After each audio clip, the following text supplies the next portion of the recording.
Jakarta, pukul 6 pagi. Jalanan masih basah oleh sisa hujan semalam. Lampu jalan mulai meredup, berganti dengan cahaya matahari yang pelan-pelan menyelinap di antara gedung-gedung tinggi. Di sudut jalan yang sibuk itu, ada sebuah gedung modern, berkilau dengan kaca biru kehijauan, kantor pusat salah satu perusahaan arsitektur paling ternama di ibu kota. Setiap pagi, sebelum para arsitek dengan jas rapih dan sepatu mengkilap berdatangan, ada satu sosok yang selalu tiba lebih dulu. Dialah Dani, seorang office boy. Seragamnya sederhana, kemeja putih polos, celana hitam agak lusuh dan sepatu yang sudah mulai memudar warnanya.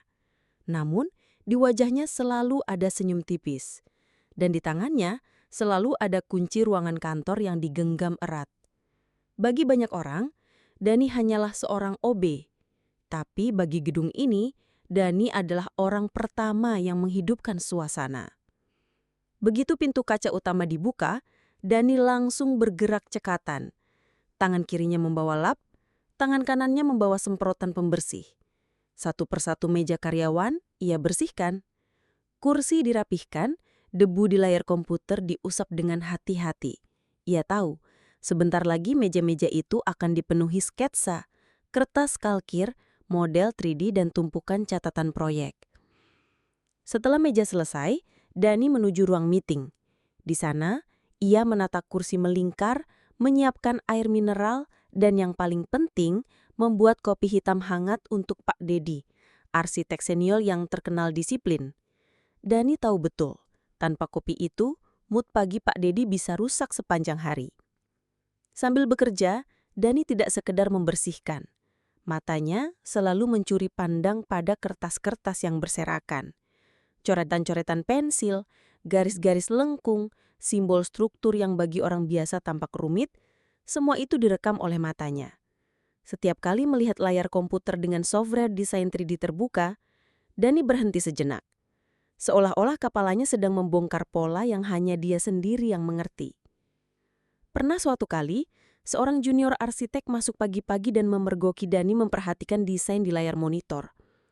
"Ngapain lo, Dan?" tanyanya setengah heran. Dani tersentak, buru-buru mengelap meja. Enggak mas, cuma lihat-lihat doang, biar semangat kerja bersihnya," jawabnya dengan canggung, sambil tertawa kecil. Junior itu menggeleng, menganggap Dani aneh, lalu melanjutkan pekerjaannya. Dani pun kembali ke rutinitasnya. Meski tampak sederhana, rutinitas ini menyimpan rahasia besar. Dani bukan hanya sekedar melihat, ia memahami, ia mengingat. Setiap detil struktur, setiap lekukan desain, setiap perhitungan yang tertera seperti puzzle yang diam-diam ia susun dalam pikirannya. Di sela-sela pekerjaannya, Dani sering berbicara pada dirinya sendiri. Kalau garis ini digeser sedikit, tekanan di sisi kanan bisa lebih seimbang," gumamnya lirih, sambil menyapu debu. Tidak ada yang mendengar, dan memang tidak ada yang peduli. Bagi orang-orang di kantor, Dani hanyalah bagian latar belakang. Mereka sibuk dengan deadline, presentasi, dan rapat dengan klien. Dani hanya terlihat ketika ia membawa kopi atau ketika mereka butuh bantuan kecil.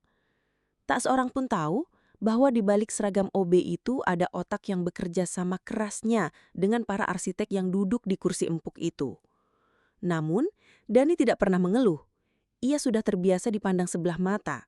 Baginya, pekerjaan ini cukup untuk bertahan hidup.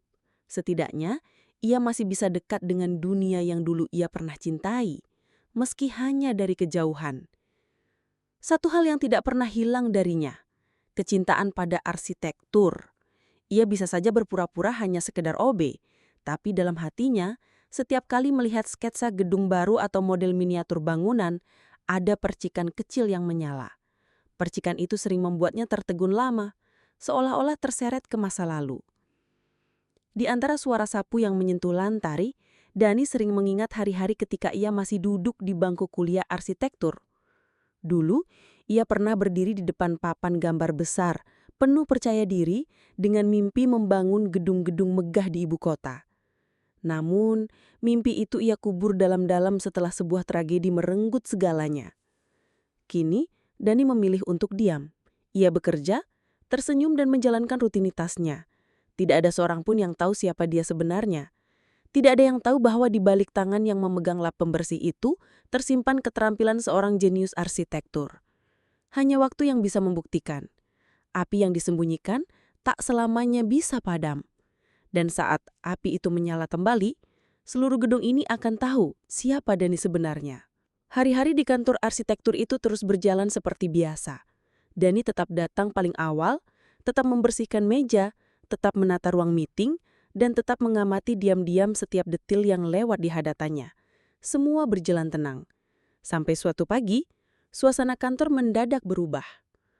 Saat itu, Dani baru saja selesai menata kursi di ruang rapat besar. Ia membawa teko kopi hangat, seperti biasa untuk Pak Dedi. Namun, ketika pintu rapat terbuka, Dani mendapati wajah-wajah tegang para arsitek yang duduk melingkar. Tidak ada canda pagi, tidak ada obrolan ringan. Yang terdengar hanya suara kertas dibolak-balik dan sesekali helaan nafas panjang. Ini nggak mungkin bisa diselesaikan tepat waktu, gumam salah satu arsitek muda sambil menatap layar laptop. Dani berhenti sejenak di ambang pintu. Ia tidak berani masuk, tapi telinganya menangkap percakapan itu. Pak Dedi, dengan dahi berkerut dan kacamata melorot ke ujung hidung, menatap tumpukan dokumen di depannya. Kalau struktur ini tetap dipertahankan, desain aerodinamisnya nggak akan pernah stabil. Tekanan angin di lantai atas terlalu besar. Kita bisa saja coba perkuat fondasi, tapi itu butuh waktu dan biaya tambahan. Klien tidak akan setuju. Ruangan hening. Semua mata tertuju pada layar proyektor yang menampilkan desain gedung pencakar langit ramah lingkungan. Proyek paling ambisius perusahaan dalam 5 tahun terakhir. Gedung itu harusnya menjadi ikon baru kota Jakarta. Tinggi menjulang, elegan, sekaligus ramah energi. Tapi kini, hanya beberapa minggu menjelang deadline, rancangan itu seolah runtuh sebelum berdiri. Dani menunduk, berusaha tetap fokus menuangkan kopi ke cangkir Pak Dedi. Tapi matanya sempat melirik sekilas ke layar. Di sana ia melihat simulasi struktur yang bergetar tidak stabil. Ia tahu betul apa arti garis-garis merah yang muncul di sudut desain itu. Ketidakseimbangan fatal. Kalau kita gagal, kontrak ini akan dibatalkan. Nama perusahaan bisa jatuh dan semua kerja keras kita selama ini sia-sia. Suara Pak Dedi terdengar berat, nyaris pecah. Beberapa arsitek muda saling bertukar pandang. Wajah mereka pucat. Tidak ada yang berani bicara. Dani menelan ludah. Hatinya berdegup kencang. Di kepalanya, ia sudah melihat celah solusi. Ia tahu ada satu bagian struktur yang jika digeser sedikit, tekanan angin di sisi tempat bisa lebih seimbang. Bukan perubahan besar, hanya penyesuaian kecil. Tapi untuk mengatakannya, Dani ragu. Siapa dia? Hanya seorang OB. Selama ini ia bahkan tidak dianggap lebih dari sekedar penyapu lantai. Bagaimana mungkin ia bisa menyela diskusi para arsitek ternama? Namun hening panjang di ruangan itu membuat dadanya semakin sesak. Akhirnya, dengan suara yang nyaris bergetar, Dani memberanikan diri. Maaf, Pak, ucapnya pelan. Semua kepala menoleh. Beberapa alis terangkat. Beberapa bibir menahan tawa. Dani yang biasanya hanya datang untuk menuangkan kopi, kini berani membuka suara. Ada apa, Dan? Pak Dedi menatapnya dengan sorot mata tajam, setengah tak percaya. Dani menunduk, mencoba menata kata. Saya pikir ada sedikit kesalahan di bagian struktur atap. Kalau digeser sedikit ke arah timur, mungkin tekanan angin bisa lebih seimbang. Sunyi, hanya suara detik jam dinding yang terdengar. Seorang arsitek muda mendengus. Kamu tahu apa soal tekanan angin, Dan? Ini bukan sekedar geser-geser garis di kertas. Yang lain berbisik-bisik. Ada yang terkekeh kecil. Dani bisa merasakan wajahnya panas. Ingin sekali mundur dan pura-pura tidak pernah bicara. Tapi sebelum ia sempat meminta maaf, Pak Dedi mengangkat tangan. Diam dulu, suaranya tegas. Ruangan mendadak sunyi kembali. Semua menatap Pak Dedi, menunggu reaksi berikutnya. Pria tua itu menyipitkan mata, lalu menatap layar proyektor. Ia memijat pelipisnya, berpikir keras. Geser ke arah timur ya, gumamnya lirih. Arsitek muda tadi protes. Pak, ini OB, Pak. Apa masuk akal kita coba-coba? Tolong dilakukan. potong Pak Dedi dingin. Junior arsitek yang duduk di depan laptop tampak ragu, tapi akhirnya ia mulai mengetik. Garis-garis di layar bergerak sedikit, struktur simulasi bergeser sedikit. Semua menahan nafas, menunggu hasilnya. Detik berikutnya, warna merah yang tadi memenuhi sisi desain mulai memudar. Grafik getaran stabil, simulasi berjalan mulus. Ruangan riuh. Beberapa orang berdiri, mendekat ke layar. Astaga, berhasil, seru seorang arsitek muda. Pak Dedi menatap layar itu lama, lalu berbalik menatap Dani. Matanya tidak lagi tajam, tapi penuh rasa heran campur kagum. "Bagaimana kamu bisa tahu, Dan?" tanyanya pelan. Dani menunduk, menjemari meremas kain seragam. Senyumnya kaku, malu-malu. Saya cuma sering lihat-lihat, Pak." Seketika, ruangan yang tadi penuh tawa sinis kini berubah menjadi keheningan penuh tanda tanya. Siapa sebenarnya Dani? Mengapa seorang OB bisa menyelamatkan proyek raksasa yang tidak bisa dipecahkan oleh tim arsitek penuh pengalaman? Pertanyaan itu menggantung di udara, dan jawaban sebenarnya masih tersembunyi, menunggu waktu untuk terungkap. Ruangan itu masih diselimuti keheningan. Para arsitek yang tadi menertawakan Dani kini terdiam, seolah-olah baru saja ditampar oleh kenyataan. Mereka tidak habis pikir, bagaimana mungkin seorang office boy bisa menemukan solusi yang gagal ditemukan oleh tim profesional. Pak Dedi, yang biasanya tegas dan dingin, kini menatap Dani dengan mata penuh tanya. "Dani?" Suaranya pelan, tapi syarat dengan tekanan. "Kamu bilang, kamu sering lihat-lihat. Maksudmu apa?" Dani menunduk, merasa semua tatapan menusuk tubuhnya. Seragamnya terasa semakin berat, seperti beban yang menekan dadanya. Ia ingin diam, ingin berpura-pura tak tahu apa-apa. Tapi di sisi lain, ia tahu bahwa rahasia yang ia simpan terlalu lama tidak bisa terus dikubur. Dengan napas panjang, Dani akhirnya berujar lirih. "Saya sebenarnya dulu pernah belajar arsitektur, Pak." Seisi ruangan terkejut. Beberapa orang bahkan spontan bersuara, "Apa?" Pak Dedi menyipitkan mata. "Belajar arsitektur? Maksud kamu kuliah?" Dani mengangguk perlahan. "Saya pernah kuliah di Universitas Arsitektur. Bukan hanya kuliah, Pak. Saya sempat jadi salah satu mahasiswa terbaik." Kata-kata itu meluncur begitu saja, meski hati Dani bergetar hebat. Ia merasa seperti membuka luka lama yang sudah berkarat. Seorang arsitek muda menatapnya dengan raut tak percaya. "Kalau memang benar, kenapa kamu kerja jadi OB di sini? Bukannya dengan kemampuan itu, kamu bisa jadi arsitek hebat?" Pertanyaan itu menusuk, tapi Dani tersenyum getir. Matanya menerawang, seolah melihat bayangan masa lalu. Dulu, suara Dani pelan, hampir berbisik. "Saya punya mimpi besar. Saya ingin jadi arsitek, ingin bangun gedung-gedung yang kuat, aman, dan indah. Saya belajar siang malam. Orang tua saya mendukung penuh. Mereka sering bilang, 'Nak, kelak kamu akan jadi kebanggaan keluarga.'" Dani berhenti sejenak, tenggorokannya tercekak. Ia menarik napas panjang sebelum melanjutkan. "Tapi suatu hari, semua berubah.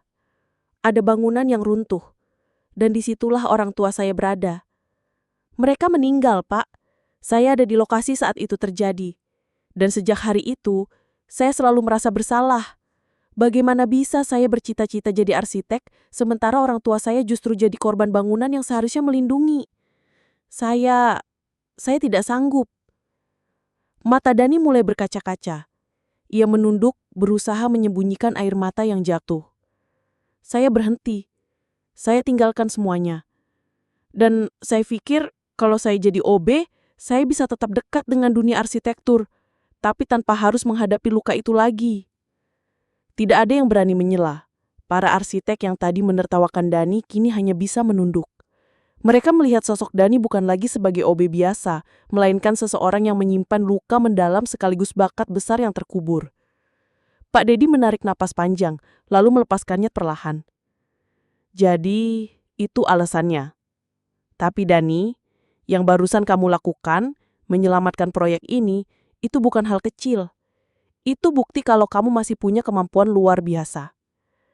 Dani tersenyum samar, namun getir. Saya hanya kebetulan melihat celah, Pak.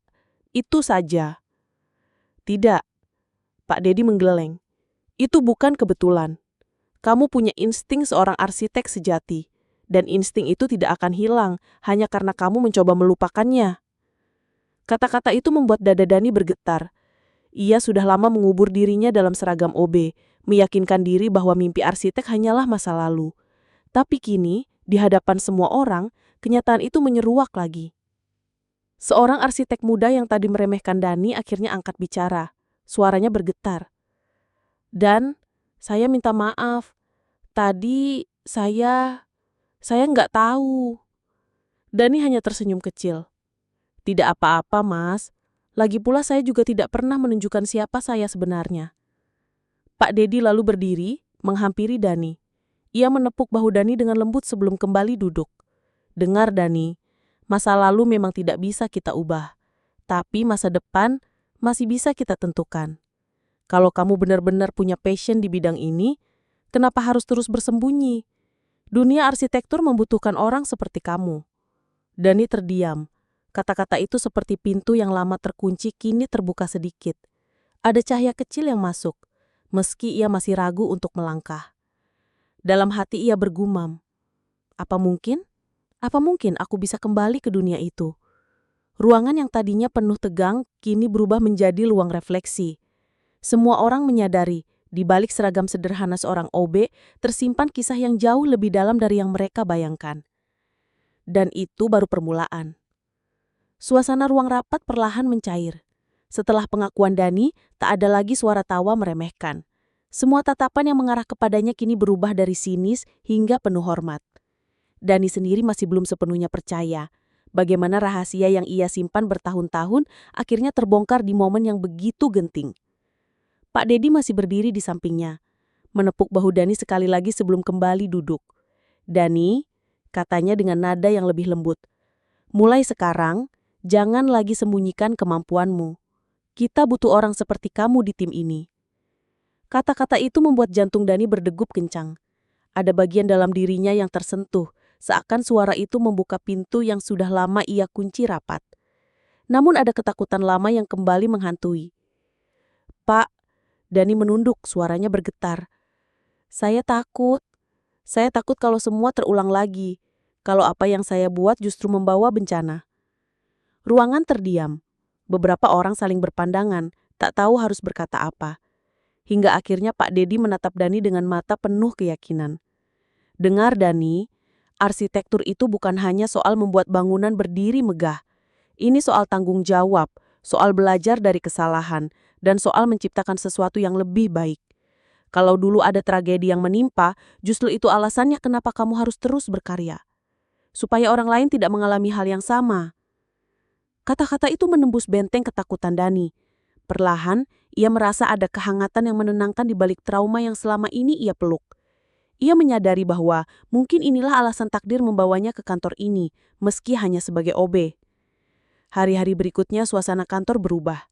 Dani tidak lagi dipandang sebelah mata.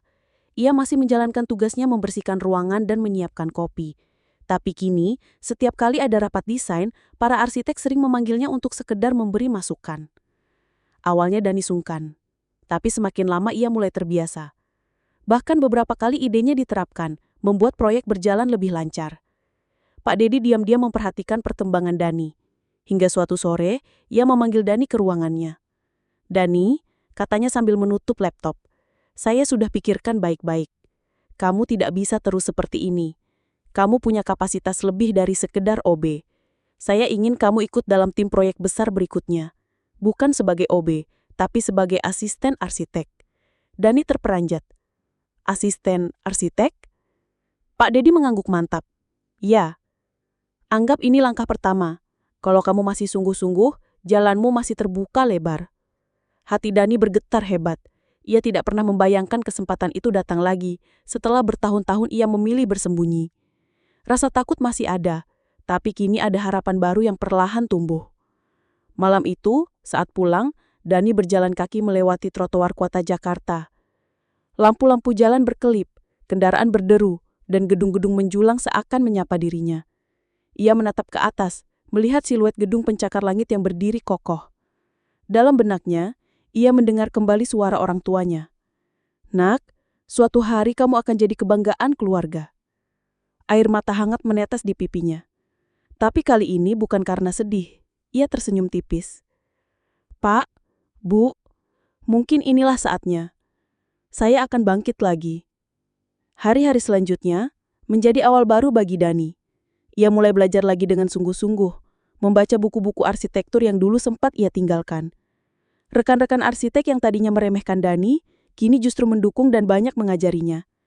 Dani tidak lagi merasa sendirian. Ketika proyek gedung ramah lingkungan itu akhirnya selesai dengan sukses, semua orang di perusahaan tahu bahwa ada kontribusi besar dari Dani di dalamnya. Nama Dani perlahan naik, bukan lagi hanya OB kantor, melainkan Dani si jenius arsitektur yang kembali menemukan jalannya. Dan dari sanalah perjalanannya yang baru dimulai.